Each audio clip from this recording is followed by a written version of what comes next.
Shako Mako and welcome back to another video. Today's video we're going to talk about the CFexpress Type A from Sony. Is it worth it, or you're fine with the regular SD card? Stay tuned.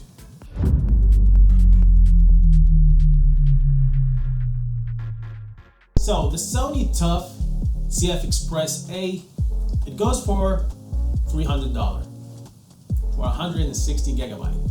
Of course, it's the fastest you can get for Sony. It gives you 800 of read and 700 of writing, which is, it can do everything for you. But on the other end, I have this Acer SD card. It's UHS Type II V9, 265 gigabyte. I got it for $118. So I can get two of those for under the price of one of these. But can this one do everything the CFexpress can do? I'll let you be the judge. So when it comes to videos, this one can keep up with the CFexpress because it can record all the format, at least on my Sony a7R5, which is the highest is the 8K 400 megabits, and it can do it. So no issues when it comes to videos. With photos, same thing, it can do everything except when it comes to burst.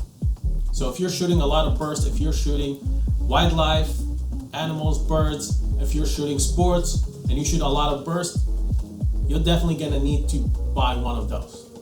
But it depends on how often and how much you keep your hand on that trigger. Because with the CFexpress, you can shoot for unlimited until it's full. There is no buffering.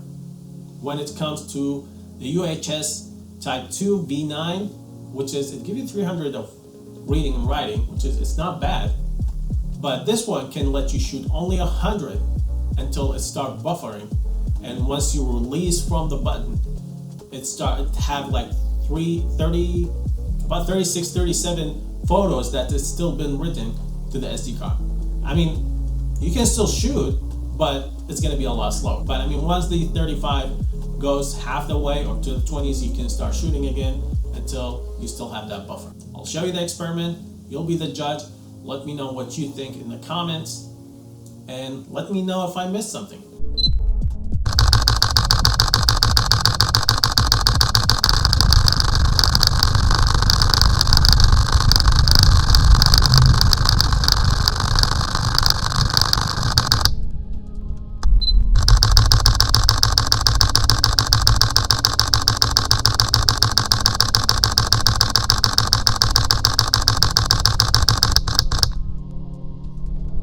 And of course, the other thing that can tilt the scale toward the SD card over the CFexpress is you'll have to spend another $100 buying an SD card reader or CFexpress reader, because that's the only way you can transfer it to your laptop or your computer. Of course, you can do it by cable through the camera, but that's a lot slower. Versus on UHS Type II V9, any of those, you can just plug it to any computer, any card reader would do. And of course, I recommend getting a UHS Type II card reader because that would make it a lot faster to transfer your data into your computer. To be honest, with the MacBook Pro, I don't see that much different. It seems like it's already a UHS Type II card reader in it. I have the M1 Max, which is, it's the oldest M1. So let me know in the comment which one you rather have, which one you already have, and if I missed something that this one can do, the regular V9 UHS Type II can do. If you like the video, give me a thumbs up. If you want to see more videos like this, subscribe to the channel. Thank you guys for watching. See you next one.